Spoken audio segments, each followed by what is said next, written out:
बहुत बड़ा अंतर है। आप देखोगे तो यूपी के स्टूडेंट, बिहार के स्टूडेंट और छत्तीसगढ़ के स्टूडेंट के बीच अंतर क्या है कि वहां सरकार अगर स्टूडेंट के लिए जरा भी आया बाया करती है तो स्टूडेंट का हुजूम रोड पे होता है ना। अब बहुत आक्रामक रवैया अपनाते हैं, सरकार को बात मानना ही पड़ता, साला पटरी वटरी जाकर उखाड़ने लग जाते हैं, है ना। और मान लो तब भी कोई नहीं सुन रहा है ना, ट्रेन जला देंगे। मतलब ऐसा नहीं लोगों को नहीं जलाएंगे, खाली ट्रेन है ना, सरकारी संपत्ति जला देंगे। तो डरती है सरकार, सुनती है, होता है। हमारे यहाँ सरकारें बेवकूफ बना रही, सबको पता है। कांग्रेस आई बेवकूफ बना रही, फिर बीजेपी आई साए का धोखा देके, ये भी साए भ्रष्टाचार में ही चल रहा है और नौकरी नहीं निकाल रहा है। यहाँ के स्टूडेंट जानते हो इतने मूर्ख हैं, इतने बेवकूफ है, जैसे ही लगेगा ना कोई आंदोलन का सुबुगाहट है, ये क्या करेंगे, वैकेंसी ट्वीट करके एक तो वैकेंसी का वो निकाल दिया चार्ट, हाँ इतनी वैकेंसी, हमने इतनी भर्तियां की, उसमें जो हो चुका है वो भी लिख दिया, नंबर दिखा दिया। और स्टूडेंट क्या लगा, अरे भर्ती आने वाली, तो जो आंदोलन करने वाले छात्र है ना वो क्या सोचते, अरे भाड़ में जाइए आप, चलो तैयारी करो, क्या पता अगले वाले मिल जाए। ऐसा नहीं होता। जब तक आप बेवकूफ बनते रहोगे सरकार में तो सरकारें आपको बेवकूफ बनाती रहेंगी, उलझाती रहेंगी।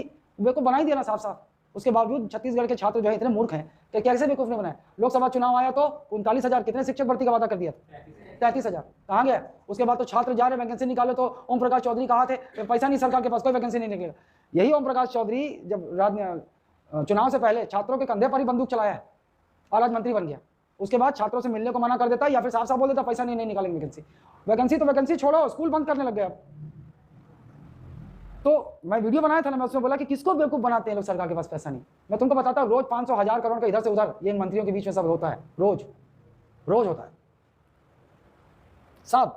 एक मंत्री के सारे रिश्तेदार, दोस्त यार सब ठेके में लिफ्ट हो जाते हैं। ट्रांसफर बिजनेस वाला एजेंट अलग घूम रहा होता है, फिर आपका दारू ठेका वाला या आपका रेत खदान वाला ठेका ये अलग घूम रहा होता है, दलाल सब इन्हीं के होते हैं, कमीशन बेस पे इतना कट इतना लगेगा। ये पीएससी के फ्री कोचिंग के दलाल अलग घूम रहे होते हैं। ये जो उड़ान, दिल्ली IAS, कोको या सब ये जो फ्री टेंडर लेते हैं ना, 30% घूस देते हैं तब टेंडर मिलता है, किसी योग्यता पे टेंडर नहीं मिलता। आप घूस दे सकते हो 30 लाख, 1 करोड़ का टेंडर आपको मिल जाएगा, 30 लाख पहले वो काट लेंगे। 30 लाख उनका घूस है, कट है, इन नेताओं के और अफसरों के जेब में जाता है। 70 लाख बचा, 18% GST देना ही पड़ेगा। तो 30% उधर, 50% तो गया, 50% बचा। और 50% में भी ये कोचिंग जो है बच्चों को फ्री शिक्षा में पढ़ाने के लिए थोड़ी आए। अब ये क्या करेंगे, ले देके वही अपनी कोचिंग में एडजस्ट करके 5-7 लाख रुपए खर्चा करके बाकी 40-45 लाख अंदर। ये 1 जिले का टेंडर की बात है, 5 जिले का टेंडर ले लिया तो 2-2.5 करोड़ रुपए 1 साल में ऐसे ही आता है। इसीलिए कोरोना काल में जितने भी टेंडर वाले थे इनको कोई फर्क नहीं पड़ा, आराम से, क्योंकि इनको वित्तीय संकट आया नहीं आया। ये द्रोणाचार्य भी टेंडर चलाया हुआ है कोरोना के बाद, तभी जागृत हो गया है ये टेंडर। और अभी उड़ान कर दूर का टेंडर भी रद्द हो गया है, वो बहुत सारी शिकायतें चली गई। ये क्या करते हैं सब लोग, वही आप लोग जैसे स्टूडेंट हो ना, तो वही आपको पढ़ाने में लगा दूंगा मैं फ्री वाले में, तो ज़्यादा तनख्वाह नहीं देना पड़ेगा। तो साइन में आपसे कराऊंगा 30,000 में, दूंगा आपको 12,000 13,000।